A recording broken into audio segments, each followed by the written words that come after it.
ប៉ុន្តែក៏នៅចាប់អារម្មណ៍ឃើញមានមួយចំនួនតូចទៀតដែរដែលពួកគាត់នៅតែបន្តប្រើប្រាស់ឬក៏លក់ដូរផលិតផលរបស់ប្រទេសសៀមនឹងបងប្អូនអ្វីដែលធ្វើឲ្យពួកសៀមវាភ្ញាក់ផ្អើលមិនមែនគ្រាន់តែជាពាក្យសម្ដីនយោបាយទេប៉ុន្តែគឺជាកម្លាំងសាមគ្គីនិងកម្លាំងរួបរวมរបស់ខ្មែរយើង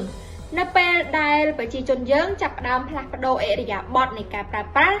ឬក៏ធ្វើពហិការចំពោះផលិតផលរបស់សៀម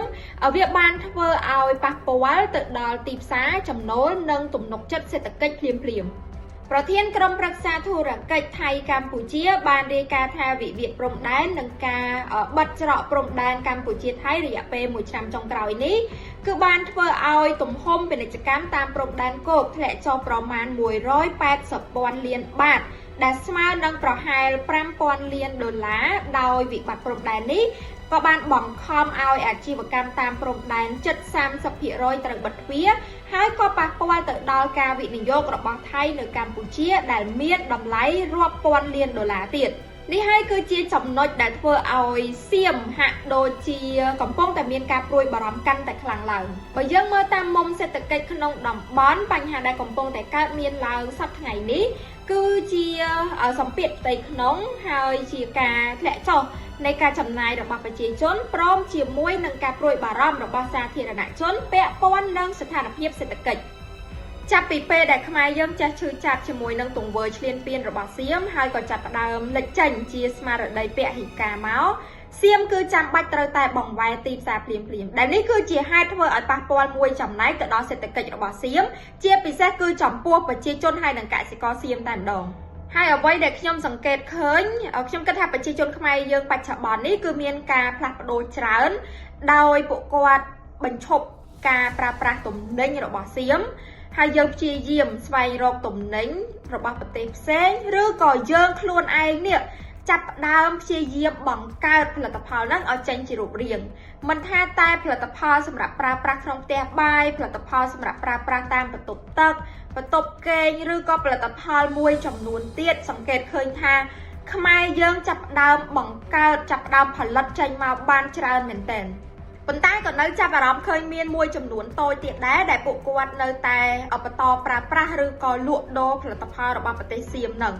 អញ្ចឹងអ្វីដែលខ្ញុំចង់ទាញចំណាប់អារម្មណ៍បងប្អូនគឺចង់បញ្ជាក់ថាអាស្មារតីពហិការនេះវាគួរតែកើតចេញពីយើងម្នាក់ក្នុងនាមយើងជាខ្មែរពីព្រោះយើងបានដឹងហើយថាតើប្រទេសសៀមនឹងវាបានធ្វើអីខ្លះមកលើយើងប្រជាជនយើងទាហានរបស់យើងត្រូវរងគ្រោះបែបណាខ្លះអញ្ចឹងយើងគួរតែប្រឈប់ទៅការប្រើប្រាស់ឬក៏លក់ដូរផលិតផលរបស់ប្រទេសនឹងប៉ុន្តែយើងគួរតែងាកមកគ្រប់គ្រងផលិតផលរបស់ប្រទេសយើងវិញវាល្អជាងហើយម្យ៉ាងទៀតអ្វីដែលខ្ញុំចង់និយាយមកដល់ពេលនេះសៀមវានៅតែបន្តអាសកម្មភាពឆ្លើយរបស់វានឹងដដែលនៅពេលដែលមានអ្នកសារព័ត៌មានឬក៏មានអ្នកដែលគាត់ជាអ្នកមានឥទ្ធិពលនៅក្នុងបណ្ដាញសង្គមជា influencer គាត់ចុះទៅព្រំដែនផ្ទាល់ដើម្បីទៅយកព័ត៌មានដើម្បីទៅថត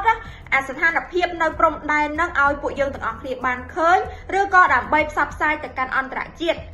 សៀមវាបានរករឿងសពគ្រប់បែបយ៉ាងហើយជាក់ស្ដែងកាលពីម្សិលមិញលោក Kevin ដែលគាត់តែងតែបានផ្សព្វផ្សាយពីស្ថានភាពព្រំដែនមករហូតហ្នឹងក៏ត្រូវបានពួកសៀមវាបាញ់កំភ្លើងគំរាមដែរដោយសារតែការចុះទៅយកព័ត៌មាននៅព្រំដែននឹងឯងចំពោះបញ្ហាដែលកើតឡើងនេះយើងក៏កំពុងតែឆ្ងល់ដែរថាតើវាជាបញ្ហាពិតប្រាកដឬគ្រាន់តែជាការបង្កើតរឿងនៅក្នុងពេលដែលប្រជាជនសៀមវាកំពុងតែផ្អើលទៅលើស្ថានភាពសេដ្ឋកិច្ច